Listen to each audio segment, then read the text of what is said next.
Bonjour à tous et bonjour à toutes. Aujourd'hui, cette vidéo va porter sur le donner-recevoir.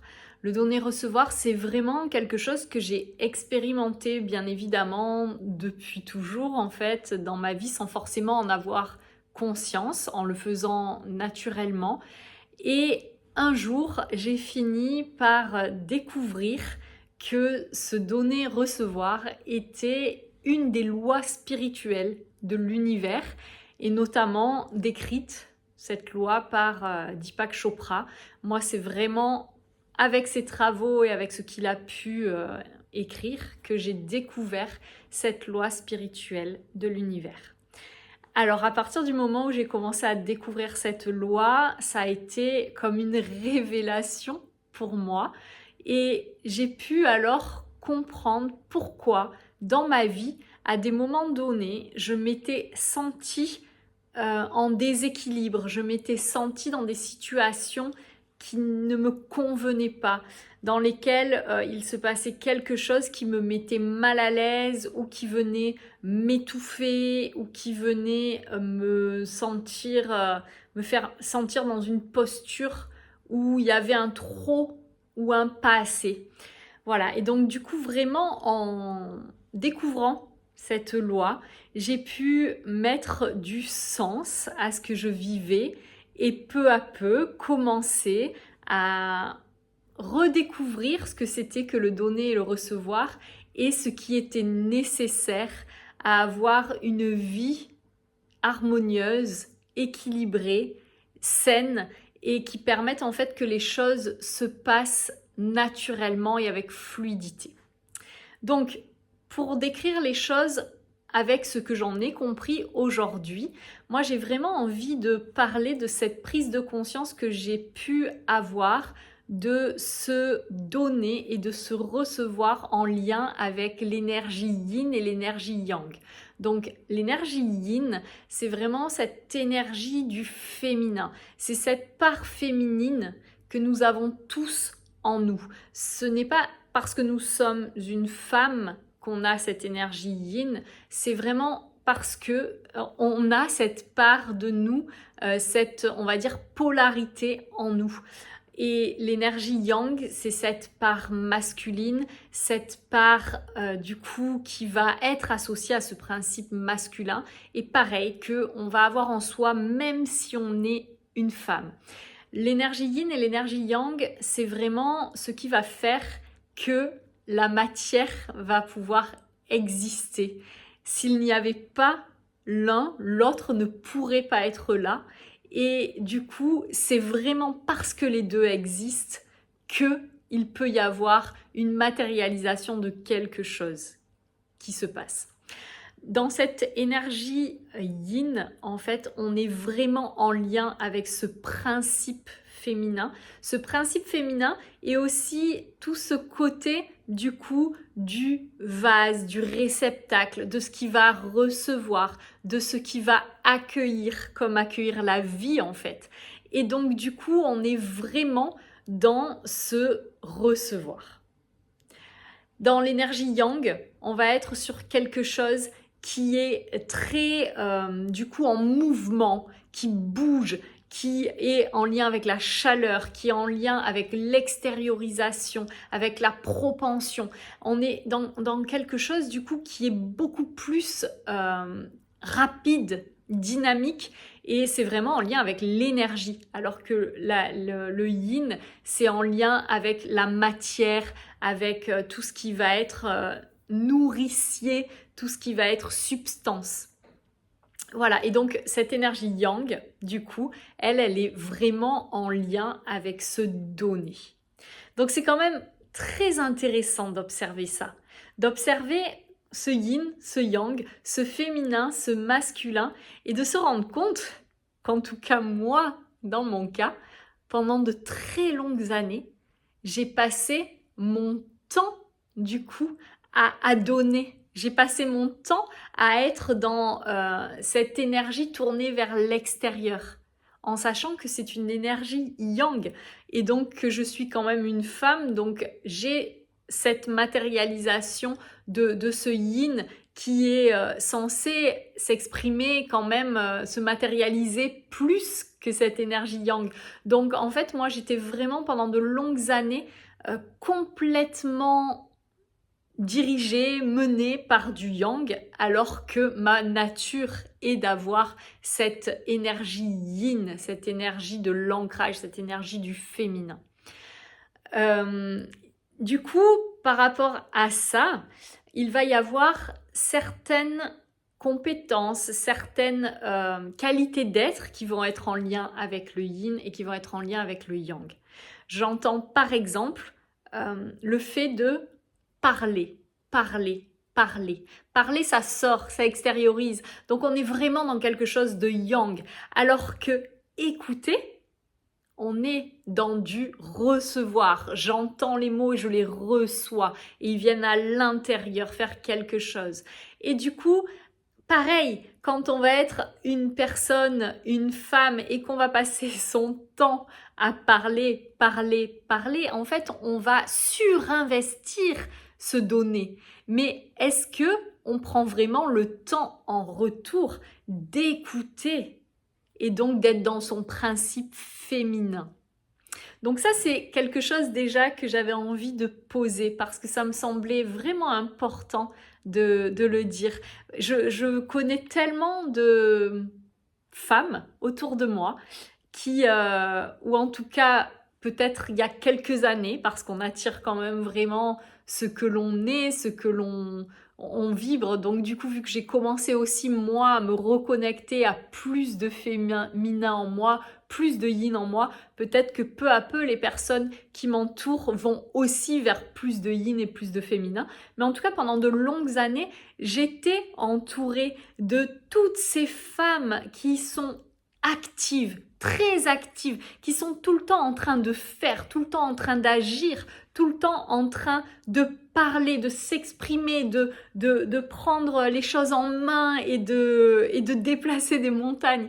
Donc c'est magnifique, c'est beau, mais en même temps, si cette personne, elle est dans cette expression de son yang aussi fortement, eh ben, il faut qu'elle ait en conscience que pour que ce soit équilibré, pour que ce soit sain, il est vraiment indispensable, en tout cas dans ma compréhension actuelle et ma vérité actuelle, qu'elle puisse avoir ces moments yin d'une grande importance et d'une grande intensité aussi, pour venir faire cet équilibre, ce juste équilibre sain.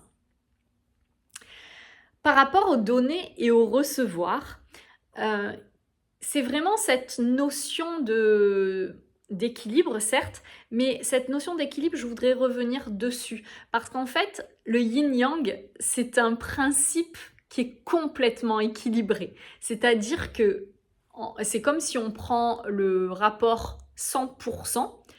Du coup, le yin, par exemple, il va être à 20, ben, le yang va forcément être à 80. Parce que du coup, il y a cet équilibre. Et cet équilibre de 20-80, ça va être un équilibre que l'intelligence de l'humain vient trouver et qui permet de continuer d'être en vie et de continuer de faire que les choses, elles sont équilibrées et qu'elles peuvent exister. Mais pour autant, c'est quand même un grand déséquilibre là, 80-20.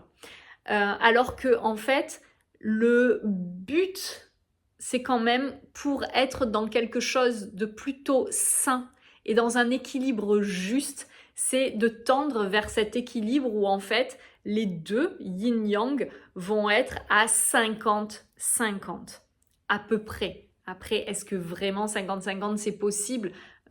Je n'en sais rien, je continue encore d'explorer, d'expérimenter tout ça, mais en tout cas c'est vrai que l'équilibre le plus juste, c'est celui qui tend au fait que les deux vont être plus ou moins dans les mêmes proportions. Il y a du coup autre chose sur lequel j'aimerais mettre l'accent, c'est que du coup quand une personne va donner beaucoup, par exemple, une personne qui passe son temps à donner,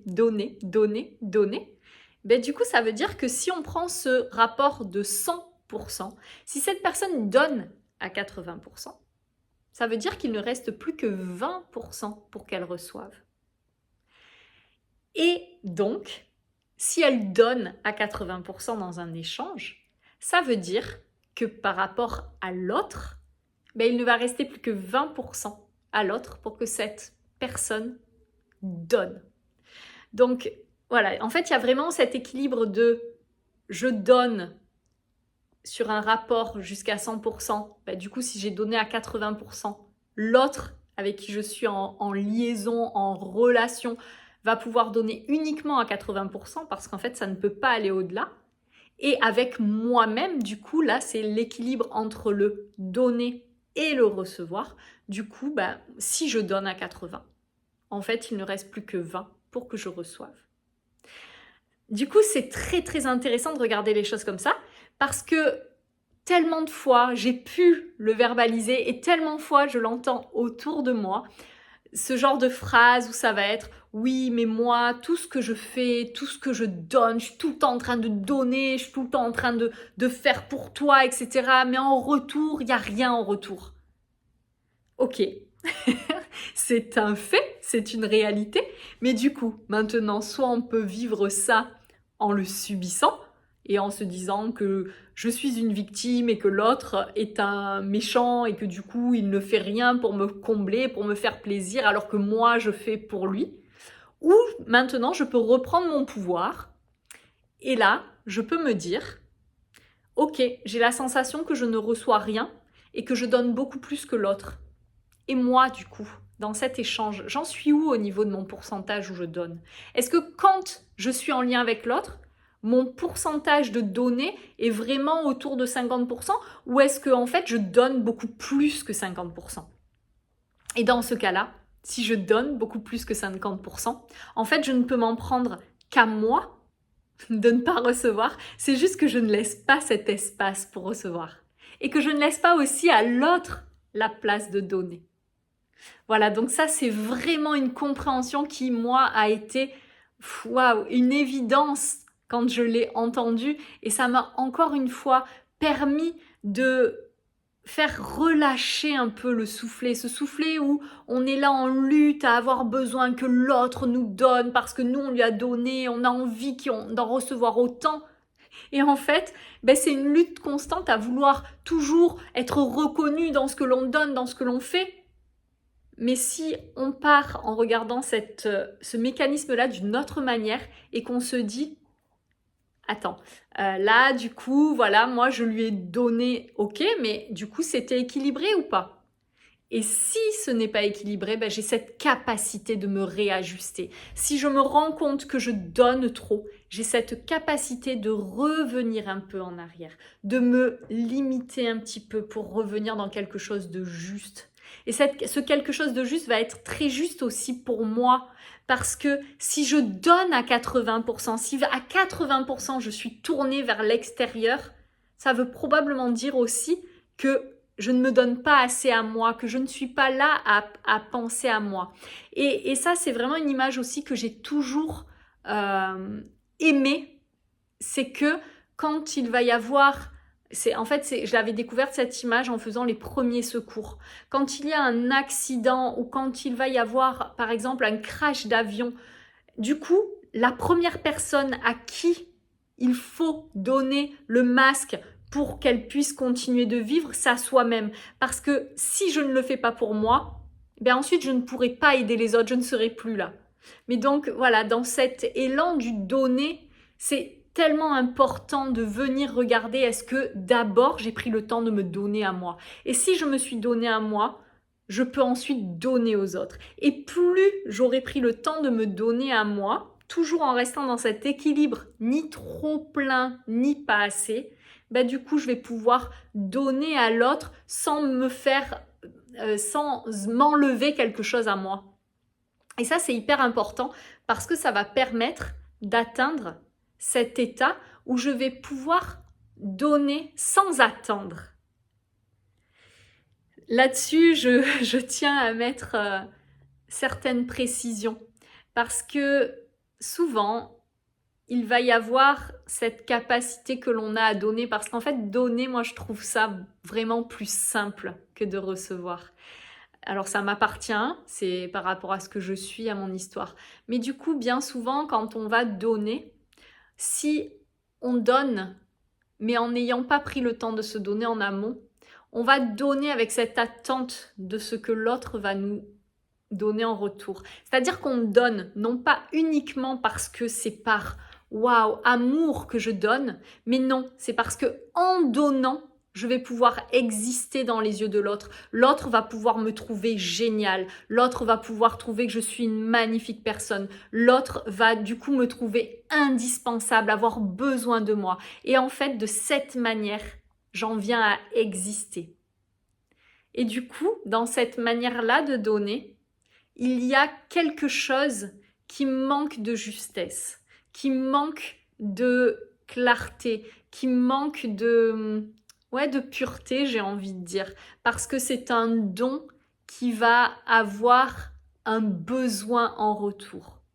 Alors, si là, en m'entendant, vous êtes en train de réaliser que peut-être c'est votre cas, mais tout est ok, hein. Et moi, c'est encore bien souvent mon cas, en fait. Il y a tellement de moments où vont se jouer des choses inconscientes et du coup, on va donner avec cette attente d'être validé, avec cette attente d'être reconnu, avec cette attente d'être aimé. Mais le plus beau, c'est en fait de commencer à le regarder et de l'accueillir avec toute humilité et de se dire oui, en fait, c'est vrai. Souvent, quand je donne, c'est parce que en retour, ça me permet de me sécuriser, ça me permet de savoir que je vais pouvoir continuer à avoir une place auprès de l'autre. Ça me permet de sentir que j'existe quand l'autre me renvoie, que ce que je lui ai donné a été important pour lui, lui a fait du bien. Donc c'est pleinement ok. Il y a juste à regarder ça et à voir ce que ça vient raconter de nous et comment petit à petit il est possible de venir transformer ça pour que les choses deviennent de plus en plus justes. Et pour qu'elles deviennent justes, une nouvelle fois, c'est de commencer par se donner à soi. Qu'il n'y ait plus aucune chose que je ne me sois pas donnée à moi que je vais donner à l'extérieur. Parce que si je ne me les suis pas données à moi, il y aura un moment donné où ça sera déséquilibré. Donc si en fait je donne de l'amour, ben d'abord je me le donne à moi, cet amour. Et une fois que je me le suis donné à moi, je vais pouvoir, en fait, plus je vais être remplie et nourrie de cet amour que je me serai donné, plus je vais avoir cette capacité à donner, à rayonner cet amour. Et là, ça va être un don qui va... Ouais, c'est un rayonnement en fait, c'est un don qui va être reçu par les autres sans qu'il n'y ait d'attente. Et là, ça devient vraiment quelque chose de magnifique et de beau à mon sens. Voilà, et du coup, pareil pour le recevoir. Je disais tout à l'heure, en tout cas dans mon cas, ça a toujours été plus dur de recevoir que de donner. Et donc, face à une situation où une personne me donne, bah c'est vrai que c'est important de voir est-ce que moi, je mets mon recevoir à 20% et je ne veux pas recevoir plus, ou est-ce que en fait petit à petit, bah, pareil, ça vient vers les 50% et l'autre du coup va pouvoir me donner à 50% et moi je vais pouvoir recevoir à 50%. Si je n'arrive pas à recevoir, comme je le disais tout à l'heure, pour moi, c'est vraiment ce qui a été le plus dur, c'est d'accepter de recevoir. Il est plus facile pour moi de donner que de recevoir. Mais forcément, si moi je ne peux recevoir qu'à, par exemple, 10%, recevoir, ça veut dire même un compliment, hein. Si quand on me fait un compliment sur mes habits qui sont beaux, ben, je ne peux pas le recevoir et je vais tout de suite dire ah oui, mais ça, du coup, je l'ai acheté en solde. Donc, du coup, se recevoir, si moi, il est à 10%, ça veut dire que chez l'autre, il va être à 90%. Et ça veut dire que moi, si j'ai mon recevoir à 10%, je vais donner à 90%. Et du coup, tout va être complètement déséquilibré. dans cette situation. Et donc, encore une fois, je ne vais pas pouvoir pleinement me sentir bien dans l'échange, dans la relation. Il y aura toujours... En fait, pour moi, quand les choses ne sont pas dans cet équilibre 50-50, c'est vraiment là qu'il y a du pouvoir, une domination qui intervient. Parce que finalement, c'est exactement ce qui est en train de se passer. Je suis à 50-50, c'est OK. Par contre, si c'est 60 et 40, en fait, il y a un qui domine par rapport à l'autre. Et du coup, on est dans un rapport vertical, en fait. Donc, c'est ça qui, derrière, finit par se matérialiser. Et qui finit par se matérialiser dans notre relation à l'autre, mais aussi dans notre relation à nous-mêmes, au final. Voilà. Et donc ça, c'est vraiment un des principes de l'univers, une des lois de l'univers que je trouve extraordinaire, parce que se donner-recevoir, à partir du moment où il est équilibré dans une relation et en soi, en fait, c'est à partir de cet équilibre que la libre circulation peut se faire.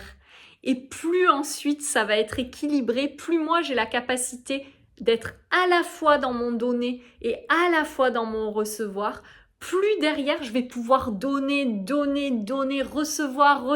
recevoir. Et là, il n'y aura plus rien qui sera compté, ça sera juste fluide. Et ça, c'est vraiment quelque chose de beau et de tellement puissant à vivre dans son corps. Lorsque ça circule librement et qu'il n'y a plus du tout ces questionnements par rapport au curseur. Est-ce que je donne trop? Est-ce que je donne pas assez? Est-ce que je reçois trop? Est-ce que je reçois pas assez? Pourquoi est-ce que l'autre me donne pas assez? Et pourquoi moi je lui donne toujours plus? Est-ce que du coup là j'ai respecté mes limites? Est-ce qu'il est pas en train de m'intruser parce que du coup je sens que il est toujours en train de m'en donner, j'ai rien demandé? Enfin, tous ces questionnements là d'un coup peuvent vraiment il n'y a plus en fait matière à ces questionnements. Et de là, les choses circulent. Et les choses sont dans ce flux illimité où on peut à la fois donner de manière illimitée, mais aussi recevoir de manière illimitée. Voilà, donc c'était ce que j'avais réellement envie de partager avec vous aujourd'hui, parce que ce principe qui est pourtant si simple, et si naturel, parce que je veux dire, on n'a pas commencé à se dire dans la vie, tiens, moi je vais donner dans la vie. C'est venu naturellement. Peut-être que ça a été un petit peu au début aussi amené par les adultes qui nous ont entourés, qui ont eu envie que l'on partage, qui ont eu envie qu'on apprenne à donner aux autres, à partager nos jouets, à partager nos goûters, à partager toutes ces choses-là. Mais pour autant, c'est quand même une aptitude, à mon sens, qui est innée de donner et celle de recevoir aussi en fait. Mais après, en fonction de nos histoires, on va plus ou moins investir une ou l'autre des facettes, parce que ça a été comme ça aussi qu'on a été façonné par rapport à notre vie, par rapport à ce qui nous a entourés dans notre enfance. Et c'est comme ça, d'une certaine manière, qu'on a eu l'impression d'être aimé, qu'on a eu l'impression d'exister. Et ensuite, avec l'âge adulte, on va refaire exactement les mêmes choses. Et on va utiliser ces principes du donner et du recevoir qui sont pourtant naturels, on va les utiliser de manière à combler certains manques et à venir avoir un bénéfice inconscient, secondaire à notre manière de nous comporter, pour rassurer certaines de nos peurs, pour rassurer certaines de nos blessures. Et c'est là que c'est important de venir porter la conscience dessus, porter son attention dessus, pour peu à peu se reconnecter avec la part du donner, la part du recevoir en nous, réajuster les curseurs en nous pour ensuite laisser circuler ce libre flot. Voilà, j'espère que cette vidéo vous aura inspiré, qu'elle aura pu semer quelques petites graines de conscience, quelques petites graines de compréhension, de nouveaux points de vue, de nouvelles postures, et que du coup ça aura peut-être éveillé votre curiosité. Et en attendant, je vous souhaite maintenant de pouvoir laisser germer toutes ces choses-là en vous, d'en faire votre propre vérité. Et je vous dis à très bientôt pour une nouvelle vidéo. Passez une belle journée.